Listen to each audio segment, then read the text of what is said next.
Hello dear students, कैसे हो आप सब। उम्मीद करते हैं कि आप घरों पे होंगे, सेफ़ होंगे। Welcome to Rajim champs academy.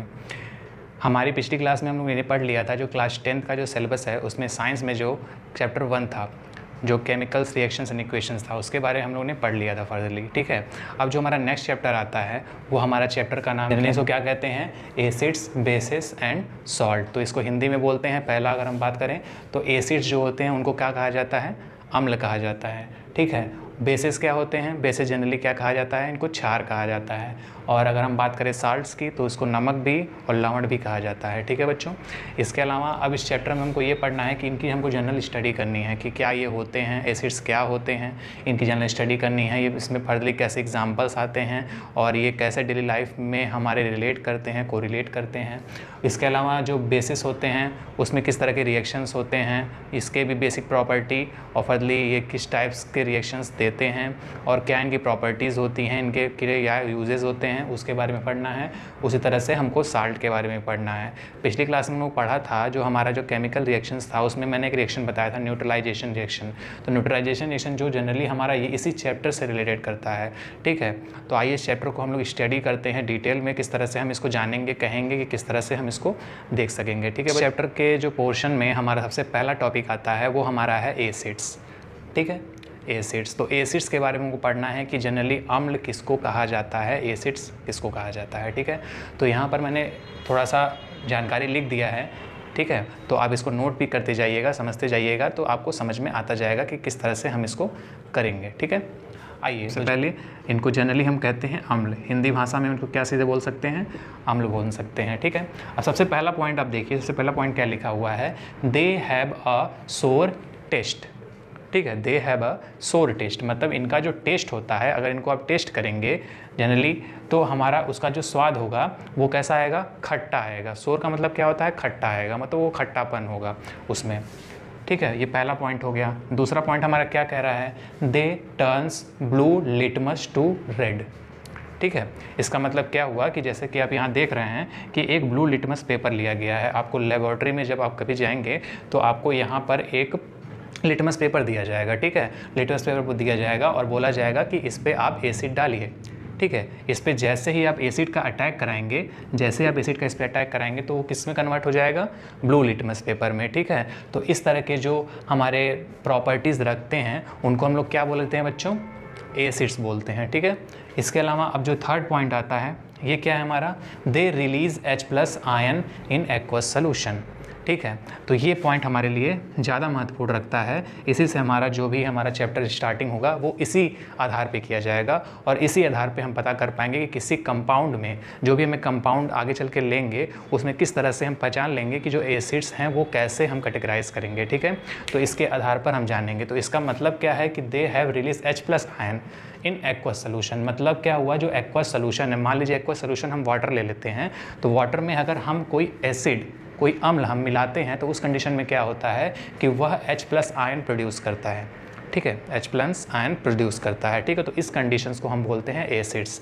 आइए कुछ एग्जांपल्स देखते हैं जिससे आपको समझ में आएगा कि उसमें किस तरह से हमारे एग्जांपल्स होते हैं। ठीक है, ठीक है, तो आइए एक एग्जांपल देख लेते हैं आसानी सा। इसमें एग्जाम्पल जाने से पहले एक चीज़ और जानेंगे हम कि जो एसिड्स होते हैं इसमें दो तरह की कैटेगरीज होती हैं। कैटेगरीज होता है उसको बोला जाता है स्ट्रॉन्ग एसिड और दूसरा जो कैटेगरी होता है वो वीक एसिड होता है। ठीक है, स्ट्रॉन्ग एसिड की कैटेगरी में कौन कौन से आ सकते हैं, एक जनरल अगर हम कंपाउंड्स की बात करें जो आते हैं स्ट्रॉन्ग एसिड की कैटेगरी में, तो हमारा सबसे पहला जो कंपाउंड है वो आता है हाइड्रोक्लोरिक एसिड। ठीक है बच्चों, हाइड्रोक्लोरिक एसिड ये एक जनरल एग्जांपल है एसिड का, जो कि किस तरह का एसिड है, एक स्ट्रॉन्ग एसिड है। इसके अलावा एक और एग्जांपल इसमें आता है जो कि भी एक स्ट्रॉन्ग एसिड होता है, तो इसका नाम है सल्फ्यूरिक एसिड्स। ठीक है, ठीक है, ये दो एग्जाम्पल्स जो हैं ये किसके हैं, स्ट्रॉन्ग एसिड के हैं। तो आइए इसमें देखते हैं कि किस तरह से हमारा यह, अगर हम इसको पानी में घोलते हैं, किसी वाटर एक्वस सोल्यूशन में हम घोलते हैं तो हमारा किस तरह से वो H+ आयन देते हैं। ठीक है, तो आइए देखते हैं। अगर हम इसी को एग्जाम्पल को लेकर के चलें तो H+ आयन, अगर HCl अगर हम बोलें, HCl जो है हमारा क्या है, हाइड्रोक्लोरिक एसिड का फार्मूला है। ठीक है, तो इसको हम फर्दरली हम क्या कर रहे हैं, एक एक्वस सोल्यूशन में डाल रहे हैं, रिएक्शन करा रहे हैं। इससे अब घबराइएगा मत, ये रिएक्शन जैसे ही है कि ऐसा है कि ये हमारा रिवर्सिबल ही होता है, ठीक है। तो इस कंडीशन में क्या होता है कि जो हमारा HCl आयन, ये जो HCl होता है ये फर्दरली आयंस में ब्रेक कर जाता है। आयंस बनते क्या हैं, H+ आयन और प्लस Cl- आयन, ये दो तरह के आयन्स हमको मिलते हैं। तो यहाँ से जो आयन मिलता है H+, ये इंडिकेट कर देता है कि हमारा जो सोल्यूशन लिया गया था, जो भी हमारा कंपाउंड लिया गया था, वो हमारा क्या था, एसिड था, उसमें एसिड प्रेजेंट था, ठीक है। तो इस तरह से सल्फ्यूरिक एसिड का भी हम कर सकते हैं, तो उससे पता चल जाएगा कि हमारा जो है स्ट्रॉन्ग एसिड में सल्फ्यूरिक एसिड भी एक तरह का एसिड का प्रॉपर्टी रखता है, क्योंकि उसमें फर्दरली H+ आयन प्रेजेंट होंगे। बस इसका फार्मूला जान लेते हैं क्या होता है। तो फार्मूला हमारा होता है H2SO4, ठीक है। तो H2SO4 को भी अगर हम पानी में घोलेंगे तो उस कंडीशन में भी हमारा H+ आयन वहाँ से मिल जाएगा, ठीक है बच्चों। तो आइए इसके बाद हम लोग देख लेते हैं कि हमारा जो वीक एसिड का कैटेगरी था, एक लास्ट वाला, उसमें हमारा कौन कौन से एलिमेंट्स आते हैं, ठीक है, देखेंगे। तो इसको आप नोट कर लीजिएगा बच्चों समझ के। अगर कोई डाउट आता है तो आप ज़रूर से हमको बताएं, कमेंट करें कि क्या इसमें प्रॉब्लम्स हैं, कोई प्रॉब्लम है तो ज़रूर बताएं। लेकिन ये सब बेसिक प्रॉपर्टीज़ हैं, सब प्रॉपर्टीज़ को जानेंगे, उसके आधार पे आप क्वेश्चंस को सॉल्व करेंगे इसमें, ठीक है बच्चों। तो आइए देख लेते हैं हमारा जो ये वाला कैटेगरी है, इसमें हमारा फर्दरली वीक एसिड कैटेगरी में कौन कौन से एलिमेंट्स आएंगे, कौन कौन से कंपाउंड आएंगे वीक एसिड्स में। तो वीक एसिड में जनरली हमारे 3-4 तरह के कंपाउंड आते हैं, मैं यहाँ पर बता दे रहा हूँ। इसके अलावा भी कंपाउंड्स आते हैं जिसके बारे में फर्दरली आपको स्टडी ज़्यादा नहीं करनी है। जो हमारे मेन कंपाउंड है जो वीक एसिड होते हैं उनको स्टडी कर लेते हैं। तो सबसे पहला अगर कंपाउंड देखें तो एस्टिक एसिड जो होता है एक तरह का हमारा वीक एसिड की तरह होता है, ठीक है, वीक एसिड होता है। इसके अलावा अगर हम बात करें तो ऑक्सलिक एसिड तो है सिट्रिक एसिड, ठीक है, सिट्रिक एसिड। तो सिट्रिक एसिड ये भी एक तरह का क्या है, हमारा वीक एसिड है, ठीक है। सिट्रिक एसिड जनरली हमारा किस में पाया जाता है बच्चों, सिट्रिक एसिड की अगर हम बात करें तो जनरली हमारा किस में पाया जाता है, तो हमारा ये पाया जाता है नींबू में, ठीक है। अगर मान लीजिए यहाँ पर ये नींबू है, ठीक है, एक तरह से मान लेते हैं किसके ये बीज हैं और इसका ये जो पार्ट है ये पीला वाला पार्ट है, ठीक है। मान लेते हैं कि इस तरह से हमारा ये नींबू है, ठीक है, ठीक है। ये तरह का मान लेते हैं कि हमारा ये क्या है, लेमन है, ठीक है। तो लेमन में जो भी हमारा रस मिलता है उसमें जो हम निचोड़ते हैं तो जिसमें रस होता है वो बहुत कितना होता है, क्या होता है, वो सोर होता है, बहुत ज़्यादा खट्टा होता है। तो खट्टा किस वजह से होता है, उस किस एसिड्स के प्रेजेंस में होता है, तो वो वही होता है सिट्रिक एसिड, ठीक है। तो सिट्रिक एसिड जनरली हमारा नींबू के अंदर पाया जाता है। अब इसमें एक एक्सपेरिमेंट करें कि अगर हम यही एक्सपेरिमेंट से जाने की, तो पता चल गया कि भाई सिट्रिक एसिड है इसलिए हमारा उसमें एसिड प्रेजेंट है, लेकिन हम पता करना चाहें कि अगर ये इसमें एसिड क्या है कि नहीं, तो इसमें एक्सपेरिमेंटली भी इसको पता कर सकते हैं। तो इसमें सबसे पहले हम लोग क्या करेंगे, जो ये वाला दूसरा वाला हमारा एक्सपेरिमेंट था इसको हम अपना लेंगे यहाँ पर, ठीक है। दूसरा वाला जो एक्सपेरिमेंट था इसको अपना लेंगे। इसमें क्या किया गया था, जो ब्लू लिटमस पेपर था वो एसिड से डालने पर मिलने पर हमारा क्या दे दे रहा था, फर्दरली इसमें रेड लिटमस पेपर दे दे रहा था, ठीक है। तो जैसे ही हमारा ये ब्लू लिटमस पेपर, अगर हम बात करें ब्लू लिटमस पेपर, अगर हमारा जैसे ही इसके अंदर हम डिप करेंगे, जैसे ही हम इसके अंदर लेकर के आएंगे तो हमारा क्या होगा, जो हमारा ये वाला जो पार्ट होगा जो हमारा इस रस के अंदर गया है, जो हमारा एसिड्स के अंदर गया है, वो पार्ट हमारा फर्दरली क्या हो जाएगा बच्चों, लाल हो जाएगा, ठीक है। तो इससे हमें पता चल जाएगा कि इसमें जनरली एसिड प्रेजेंट है, और वो एसिड कौन सा है बच्चों, सिट्रिक एसिड है। तो इतना हम लोग पढ़ लिए एसिड्स के बारे में। अब जान लेते हैं जो दूसरा हमारा है उसका बेसिक इन्फॉर्मेशन लेंगे, जो हमारा क्या है बच्चों, बेसिस है, ठीक है। तो आइए बच्चों हम देखते हैं सबसे पहले कि बेसिस को जनरली हम क्या बोलते हैं बच्चों, क्षार बोलते हैं, ठीक है। जनरली हम क्या इसको बोलते हैं बच्चों, क्षार बोलते हैं। अब जो हमारा इसमें पॉइंट आता है वो उस पॉइंट को आप ध्यान देते जाइए, समझते जाइए। पहला जो पॉइंट लिखा है वो लिखा है they are bitter in taste, मतलब ये क्या होते हैं, जनरली बीटर होते हैं, मतलब कड़वे होते हैं। कड़वे अगर बात करें तो they turns red litmus paper to blue. इस कंडीशन में क्या होता है कि जो हमारा एसिड्स में था कि लिटमस पेपर को, जो ब्लू लिटमस पेपर था वो कन्वर्ट हो रहा था हमारा फर्दरली रेड लिटमस पेपर में। लेकिन जो यहाँ पर कैटेगरी है, इस कैटेगरी में क्या हो रहा है कि हमारा जो रेड लिटमस पेपर है, पहले से ही वो रेड लिटमस पेपर है, उसको हम बेसिस के थ्रू जब रिएक्ट करा रहे हैं तो हमारा किस में कन्वर्ट हो जा रहा है, वो ब्लू लिटमस पेपर में कन्वर्ट हो जा रहा है, ठीक है। तो ये कंडीशन जो हमारा हो गया, ये दोनों कंडीशन हमारा बेसिस का कंडीशन हो गया। तीसरा वाला जो कंडीशन है ये इंपॉर्टेंट कंडीशन है, जैसे कि हम एसिड में पढ़े थे कि वहाँ H+ आयन दे रहा था एक्वस सोल्यूशन में, लेकिन ये क्या करते हैं, they give OH- ion in aqueous solution. मतलब ये एक्वस सोल्यूशन में हमें क्या देते हैं, OH- आयन देते हैं। मतलब इसमें फर्दरली एग्जांपल्स देख लेते हैं, ठीक है। इसमें एग्जांपल्स देख लेते हैं कि हमारे एग्जांपल्स क्या होते हैं। तो पहला अगर एग्जांपल देखें तो स्ट्रॉन्ग बेसिस का एग्जाम्पल है, ठीक है। और दूसरा जो है हमारा है वो है वीक बेस का एग्जाम्पल। तो 2 एग्जाम्पल्स जो है हमारे लिए महत्वपूर्ण हैं, जिसमें अब देखिए स्ट्रॉन्ग बेसिस में 2 एग्जाम्पल हैं। तो एग्जाम्पल में क्या है, पहला तो है सोडियम हाइड्रोक्साइड। तो जो हमारा सोडियम हाइड्रोक्साइड होता है वो एक तरह का स्ट्रॉन्ग बेस होता है, और उसके सेम कैटेगरीज में पोटेशियम हाइड्रोक्साइड भी क्या हमारा होता है, ये भी स्ट्रॉन्ग बेस होता है, ठीक है। तो दोनों जो है हमारे स्ट्रॉन्ग बेस हैं। जब इसको हम जो दोनों ये भी जो हमारे कंपाउंड हैं, इनको अगर हम फर्दरली एक्वस सॉल्यूशन में डालते हैं तो हमारा क्या होता है कि जो सोडियम आयन होता है वो अलग हो जाता है, और OH माइनस जो है अलग हो जाता है, जिसमें OH माइनस जो होता है वो अलग होने के कारण हमारा इंडिकेट कर देता है कि हमारा इसमें बेस प्रेजेंट है, जो कि एक तरह का स्ट्रॉन्ग बेस है, ठीक है। उसी तरह से अगर हम पोटेशियम हाइड्रोक्साइड को भी फर्दरली अगर हम एक्वस सॉल्यूशन में डालते हैं तो उसमें भी फर्दरली OH माइनस आयन मिल जाते हैं, ठीक है। तो इससे हम बोल देते हैं कि ये स्ट्रॉन्ग बेस की तरह ट्रीट होते हैं। लेकिन जो वीक बेस हैं ये भी मिलते हैं, इसमें भी OH आयन्स हमें मिल जाते हैं, लेकिन हमारा फर्दरली प्रॉपर्टीज़ और एग्जांपल्स हो गए हमारे किसके, बेसिस के, ठीक है बच्चों। तो आइए हम देख लेते हैं आगे इसमें किस तरह से हम पढ़ेंगे। क्या पढ़ने के बाद जो एसिड्स और बेसिस है, इसके जो प्रॉपर्टीज़ और जनरल प्रॉपर्टीज जो थी और एग्जांपल्स के सहारे हम लोग ने ये जान लिया कि एसिड्स और बेसिस जनरली होते क्या हैं, ठीक है, करते हैं, क्योंकि हमारे लिए इम्पॉर्टेंट है, ठीक है। तो इसमें कुछ पार्ट आ रहे हैं जिसके हमारे लिए इम्पॉर्टेंट हैं, जो कि एसिड्स और बेसिस के लिए ही हैं। तो इसको आप नोट कर लीजिएगा, चाहे उसी के नीचे नोट कर लीजिएगा, चाहे अलग से इसको नोट कर लीजिएगा।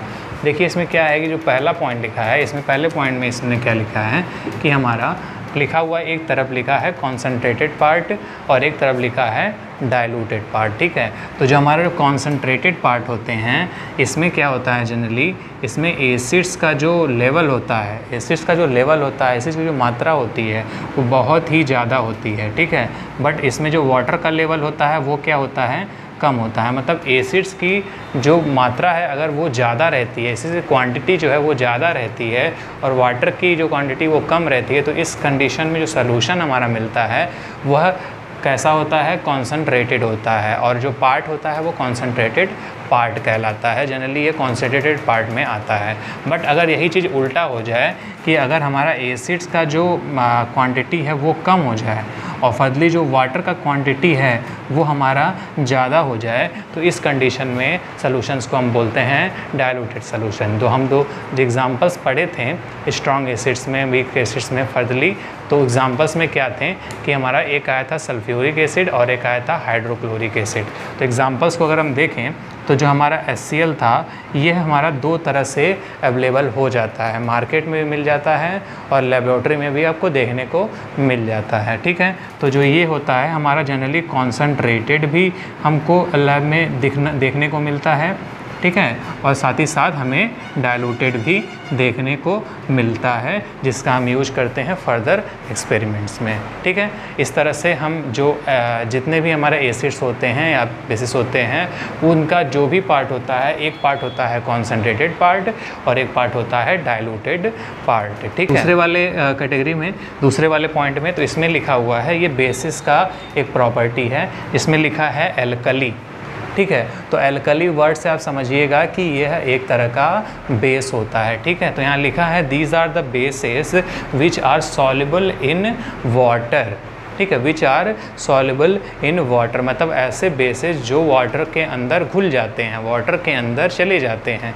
तो उसमें एक मतलब आगे ब्रैकेट में लिखा हुआ है NaOH। दो NaOH है तो बेसिस का एग्जांपल एक देखें, जनरल लाइफ से रिलेट करें तो एक एग्जांपल अगर हम देखें तो उसमें एक सोप का एग्जांपल ले सकते हैं, ठीक है।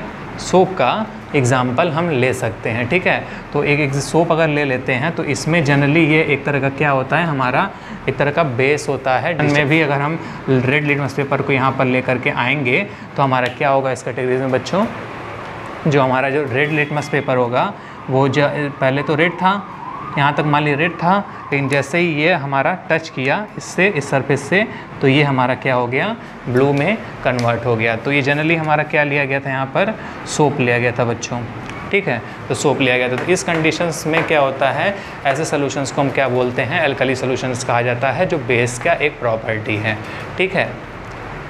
तो इतना पॉइंट आप नोट कर लीजिएगा, आपके लिए इम्पॉर्टेंट है, जो कि इस एसिड और बेसिक कैटेगरीज में आता है। स्टडी करने के बाद आइए हम लोग देख लेते हैं जो हमारा थर्ड पोर्शन है वो हमारा है साल्ट।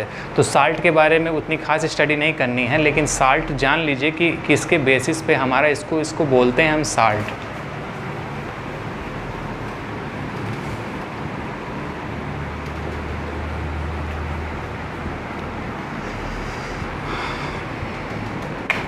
तो यहाँ पर जो वर्ड लिखा हुआ है साल्ट, इस साल्ट से आप समझते क्या हैं? साल्ट जनरली हमारा क्या कहलाता है? नाम अगर नॉर्मल बोलें तो इसको हम नमक ही बोलते हैं, और जनरल लैंग्वेज में हम क्या कहते हैं? इसको लवण बोलते हैं, ठीक है। और जनरली ये एक तरह का न्यूट्रलाइजेशन प्रोसेस होता है, ठीक है, न्यूट्रलाइजेशन प्रोसेस होता है जिसके अंतर्गत हमको साल्ट का फॉर्मेशन होता है, ठीक है।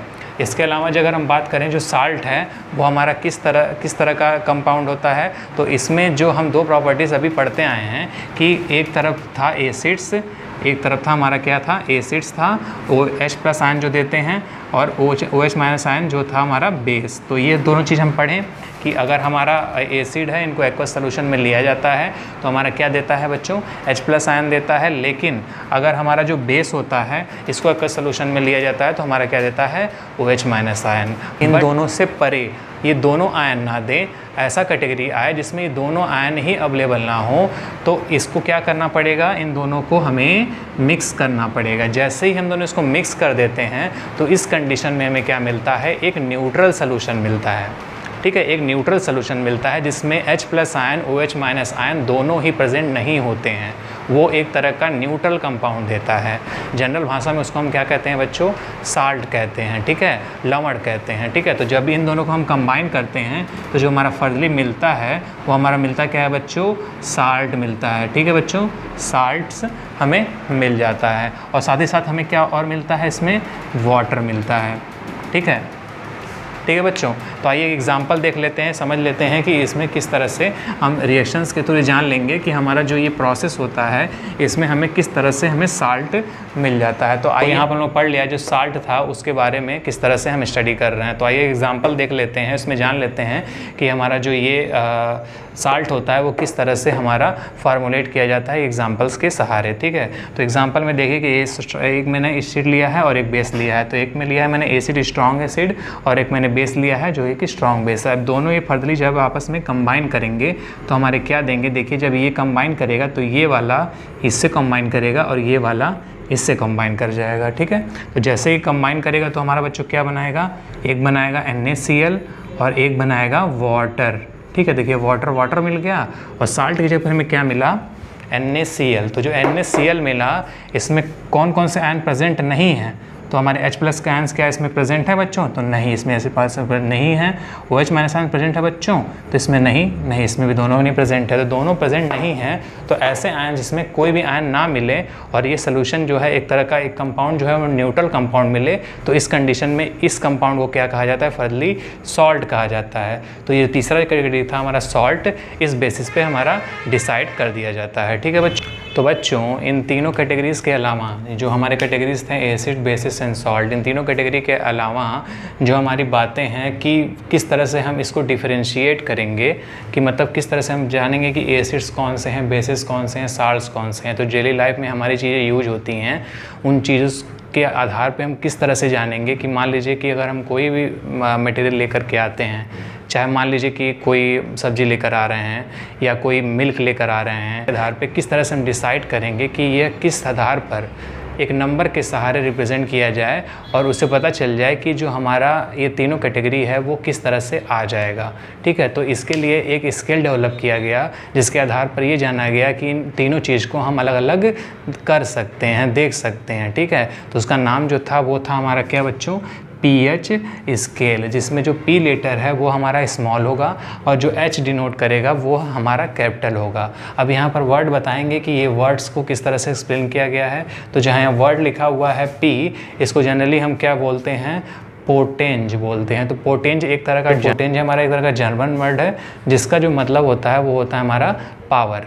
ठीक है, तो पावर उससे खास उतना मतलब नहीं रखना है, बस इतना जान लेना है कि पी का मतलब क्या होता है। लेकिन यहाँ पर जो एच लिखा है ये बहुत महत्वपूर्ण है। ठीक है, एच हमारा क्या बता रहा है, इस डिफिनीशन में अगर आप पढ़ेंगे तो ये हमारा जनरली बताता है कि हाइड्रोजन जो हमारे प्रेजेंट हैं उसका कंसंट्रेशन बताता है, जनरली पीएच स्केल्स बोलते हैं। ठीक है, तो आइए डिफिनीशंस पढ़ लेते हैं। The strength of an acids और basis can be determined by using pH scale. मतलब जो स्ट्रेंथ होता है हमारा कि उस कंपाउंड का या उस हमारे चीज़ का क्या एक पर्टिकुलर वैल्यू होगा जिसके आधार पर हम बोल पाएंगे कि हमारा जो एसिड्स है बेसिस हैं वो किस तरह से कैटेगराइज किए जाएंगे, तो उसको हम बोलेंगे पीएच स्केल। और इसमें जो एच है वो जनरली बता रहा है कि this measures the hydrogen ion concentration in a solution.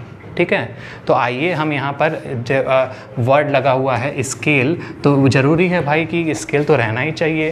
PH का तो डिफिनीशन हो गया ये, लेकिन स्केल किस आधार पर किस तरह से किया जाएगा तो इसको आइए देख लेते हैं कि स्केल किस तरह से हम बनाएंगे और उसमें फर्दरली एग्जाम्पल्स जो हैं उसको किस तरह से देख लेते हैं। जो हमारा पीएच स्केल था जिसके आधार पर हम डिटरमाइन कर पाएंगे कि जो होता है हमारा एसिड्स और बेसिस का H+ कंसनट्रेशन के आधार पर वो किस तरह से हम फार्मूलेट कर पाएंगे या किस तरह से उसको कैटेगराइज कर पाएंगे कि किस तरह से हमारा पीएच वैल्यू के आधार पर हमारा जो कैटेगरी है एसिड बेस और फर्दरली न्यूट्रल का उसको किस तरह से हम अलग करेंगे। ठीक, यहाँ पर एक स्केल डेवलप किया गया है। ठीक है, जनरली इसको हम क्या बोलते हैं, पीएच स्केल बोलते हैं बच्चों।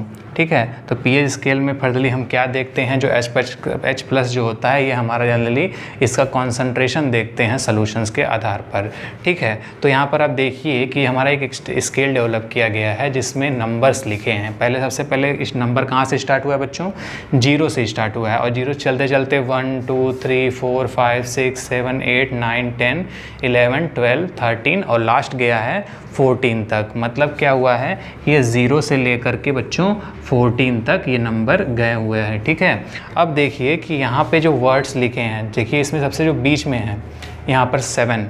ठीक है, इस 7 क्या है, इसका एक आधा पोर्शन है, मतलब इधर से ये डिवाइड हो गया है और इधर से ये डिवाइड हो गया है। तो जो ये वाला पोर्शन होता है मिडल वाला, जहाँ पर पीएच की वैल्यू 7 के बराबर होती है। ठीक है, इस कंडीशन में यहाँ पर पीएच की वैल्यू 7 के बराबर होती है। तो इस कंडीशन में हमारा सोल्यूशन जो होता है वो एक तरह का न्यूट्रल सोल्यूशन होता है, कांस्टेंट सोल्यूशन होता है। ठीक है बच्चों, इसको कांस्टेंट सोल्यूशन बोला जाता है। ठीक है, तो इसमें फर्दर एक तरह का एग्जांपल ऐसा होता है जिसकी वैल्यू जो है पीएच वैल्यू जो होती है वो 7 होती है। ठीक है, अब और वैल्यू फर्दरली लिखी हुई हैं, तो देखिए यहाँ पर क्या लिखा है कि पीएच की वैल्यू जो है 7 से कम है। ठीक है, 7 से कम है, तो इस कंडीशन में क्या होगा, हमारा जो सोल्यूशन होगा या जो हमारा कंपाउंड होगा वो हमारा क्या होगा, फर्दरली एसिडिक कंपाउंड होगा। ठीक है, वो फर्दरली क्या होगा बच्चों, एसिडिक होगा। लेकिन अगर 7 के बाद जाएंगे, मतलब 7 से लेकर के अगर हम 14 तक जाएंगे, तो इस कंडीशन में क्या होगा कि हमारा सोल्यूशन जो है वह बेसिक हो जाएगा। ठीक है बच्चों, क्या हो जाएगा वो सोल्यूशन बच्चों, बेसिक हो जाएगा। तो अब इसमें देखिए फर्दरली बहुत सारे एग्जांपल्स भी लिखे हैं जिसको हम एक एक करके देख लेते हैं। ठीक है, तो इसमें देखिए सबसे पहले 0 नंबर पे देखिए सबसे पहले क्या लिखा हुआ है, एक एग्जांपल लिखा है बैटरी। ठीक है, तो जो बैटरी हम लोग नॉर्मल लाइफ में यूज करते हैं वो बैटरीज़ में क्या होते हैं, फर्दरली एक तरह के एसिड्स पड़े होते हैं। ऐसे एसिड्स होते हैं जो बहुत ही ज़्यादा क्या होते हैं, एक तरह से सोर होते हैं, खट्टे होते हैं। तो बैटरी में सबसे ज़्यादा जो है उसका पीएच वैल्यू है, मतलब सबसे ज़्यादा पीएच वैल्यू का मतलब कि जो पीएच वैल्यू है एकदम 0 पे है। ठीक है, एकदम 0 पे है। तो इस कंडीशन में बैटरी जो है वह हमारा पूरी तरह से एसिडिक है। ठीक है, अब दूसरा जो हमारा कैटेगरी आता है हमारा, देखिए अब यहाँ पर दूसरे नंबर पे देखिए तो ये एक तरह का लेमन है। ठीक है, तो लेमन क्या है, अभी हम लोग पीछे एग्जांपल भी पढ़े थे कि लेमन एक तरह का क्या होता है, एसिड होता है। तो इसकी पीएच वैल्यू कितनी है यहाँ पर बच्चों, 2 है। इस तरह से आगे बढ़ेंगे तो देखिए 4 पे टोमेटो है। टोमेटो मतलब टमाटर, जो हम लोग बाज़ार में यूज करते हैं, लाल लाल होते हैं, तो उसको हम फर्दरली यूज करते हैं। तो इसकी जो पीएच वैल्यू होती है वो 4 होती है। ये भी एक तरह का एसिडिक है। ठीक है, इसके अलावा जो 6वें नंबर पे आप देख रहे हैं तो यहाँ पर लिखा है मिल्क। तो दूध भी एक तरह का हमारा एसिडिक सोल्यूशन होता है, लेकिन उसमें हल्का खट्टापन होता है, बहुत ही हल्का खट्टापन होता है। ठीक है बच्चों, तो यहाँ पर जो खट्टापन है वो बहुत हल्का होता है, तो ये भी एक एसिडिक कैटेगरी में ही आ जाता है। लेकिन इसके जस्ट बगल में जो हमारा वो मिल रहा है, कंपाउंड मिल रहा है, सोल्यूशन मिल रहा है, वो है वाटर। ठीक है, तो वाटर जो है हमारा क्या है, एक तरह का न्यूट्रल सोल्यूशन है। अब इसके आगे बढ़ेंगे तो आप देखेंगे कि क्या 8वें नंबर पे हमें दिख रहा है ब्लड। तो ब्लड किस कैटेगरी में आ गया, बेसिक कैटेगरी में आ गया। बेसिक कैटेगरी मतलब ये जो सोल्यूशन हो गया हमारा किस तरह का हो गया, बहुत कड़वा हो गया, बीटा टेस्ट हो गया इसका। ठीक है, तो यहाँ पर ये जो है हमारा फर्दली क्या हुआ, ब्लड, तो ये हमारा क्या हो गया, बेसिक हो गया नेचर में। ठीक है, अब 11 नंबर पे देखिए, यहाँ पर इसका पीएच वैल्यू 11 है, तो यहाँ पर एक अमोनिया का सलूशन मिलता है। तो ये एक तरह का बहुत ही खारा सलूशन होता है, बहुत ही मतलब कड़वा होता है। ठीक है, इसके अलावा अगर हम देखेंगे बच्चों 12 नंबर पे आ रहा है सोप। तो सोप मैंने एग्जाम्पल में पढ़ा कि उसका जो करेक्टर होता है वो बेसिक करेक्टर होता है, और उसमें फर्दरली जो हमारा बेस होता है वो क्या होता है बच्चों, NaOH होता है। तो हमारा ये एक तरह का बेसिक सोल्यूशन हो गया। इसके अलावा 14 नंबर पे देखेंगे तो एक ड्रेन क्लीनर। ड्रेन क्या होता है बच्चों, जो भी हम लोग बेसिन वगैरह यूज करते हैं अपने घरों में, टोटी वगैरह जिसमें पानी गिरता रहता है। ठीक है, तो ये सारे हमारे क्या होते हैं, ड्रेन क्लीनर। तो उसमें जो उसको साफ़ करने के लिए जो क्लीनर यूज किया जाता है वो सबसे ज़्यादा ही बेसिक होता है, जिसकी पीएच वैल्यू देखिए कितने हैं आप बच्चों, 14 है। ठीक है, तो इस तरह से हम इसके आधार पर डिसाइड कर लेंगे कि जो एसिड बेसिस और साल्ट्स की स्ट्रेंथ है वो क्या होंगी, और इस आधार पर हम लोग बता देंगे कि जो पीएच वैल्यू जितनी ही ज़्यादा वैल्यू होगी उतना वो कंपाउंड क्या होगा, बेसिक होगा, और जितनी कम वैल्यूज़ होगी वो कंपाउंड उतना ही एसिडिक होगा। लेकिन अगर वो बीसी कैटेगरीज में रहता है वो तो न्यूट्रल सोल्यूशन होगा।